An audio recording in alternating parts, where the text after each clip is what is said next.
Good morning. Good morning. We got a great lesson. We're still in this book, and the topic for today is God redeems us. And the definition of redeem is to be saved or delivered from sin or its consequences. God does that for us because He's very merciful. And the lesson tells us that in Psalms 130 is where we're coming from. Psalms 130. Let me read a little bit of it, starting at the first verse. It says, "Out of the depths I cry to you, O Lord. O Lord, hear my voice. Let your ears be attentive to my cry for mercy. If you, O Lord, kept a record of sins, O Lord, who can stand it?" Be honest, everyone, except for the ones that think they're pretty good. Okay, because some people think they're pretty good. But if the Lord kept a record of your sin, just think about everything you know you've done wrong, and He kept a record of it, and He came to get you for all your sins, we wouldn't be able to stand it. I don't care how good you say you are. I don't care how saved, how long you've been in church, how long you've been trying to live right. If the Lord kept a record of all we do that's not right, we wouldn't be able to stand it. So this lesson says there's a Redeemer, and the Lord came to redeem us. Listen what it says. Christian adults understand the connection between forgiveness and being forgiven. You got to understand that. Although difficult, many believers want to be forgiven but fall short of exercising their own godly characteristics and their power to forgive. See, we want to be forgiven, but what about how we're living? Do we try to do better? Or do we want to be forgiven so we can do it again the next day or next week?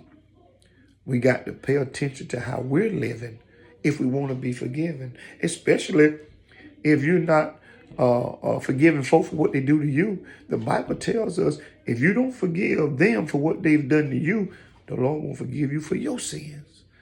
See, it goes hand in hand. Whenever the Lord has something for us to do, we should want to do it at least. It just only boils down to doing the right thing. Okay, let's go a little further. I was reading here, Psalms 130. It says that we are our own worst enemies.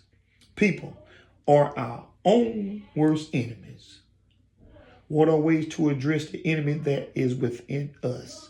Psalms 130 reminds us that our sins may drag us down, but the Lord's power to redeem us will set us on our feet again. His power will set us right back on our feet. We are our own worst enemies. If y'all heard me tell this story before, you know how they trap wolves? They'll dip a knife blade in blood in Alaska. That's how they catch them. They'll dip it in blood, and they'll let the blood freeze. They'll turn the handle upside down and stick it in the ground with the sharp part sticking up, froze blood on it. And a wolf, he can sense and smell blood even when it's cold, when it's frozen. And he'll come lick that knife blade until he lick all the blood off, and now his tongue bleeding. He's licking it so much that he's cutting his own tongue. And he'll sit there and bleed to death. He is his own worst enemy, and we are too. We do enough sin ourselves, not towards others. We don't want to even do that. We ain't going to talk about that. But we do enough sins to our own selves, not counting how we treat other folk. That's another thing we have to be careful about, how we treat others. But let's get back to redeeming. God will redeem us. Just remember, and I'm going to finish reading this. It says, if you, Lord, kept the record of sins that we've done, who can stand it? But with you, there is forgiveness. Therefore, Lord, you are feared. Healthy fear. You ought to fear the Lord. But it's healthy fear.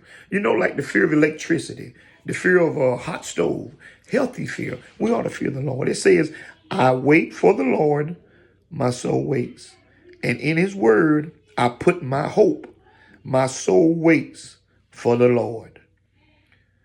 Now, That's the only thing we need to do in a nutshell. And I'm going to get out your way. If we just patiently wait on the Lord, trust in him. If you just wait on him, listen what it says. I waited for the Lord and my soul waits. And in his word, I put my hope. There's nothing else out there that can help you or save you. Listen, I forgot this part and I wanted to add this part, but I didn't. But here it is. In the study Bible, after it breaks down what Psalms 130 is saying, it says this: despair over sin should not lead us to self-pity, causing us to think more about ourselves than God. Instead, it should lead us to confession and then lead us to God's mercy, his forgiveness, and his redemption. When we feel overwhelmed by a problem, feeling sorry for ourselves will only increase feelings of hopelessness. But crying out to God will turn our attention to the one and only person who can help us. The one and only one who can help us. He's the only one. Just remember, don't let your problems overwhelm you. It's just going to lead back to more hopelessness.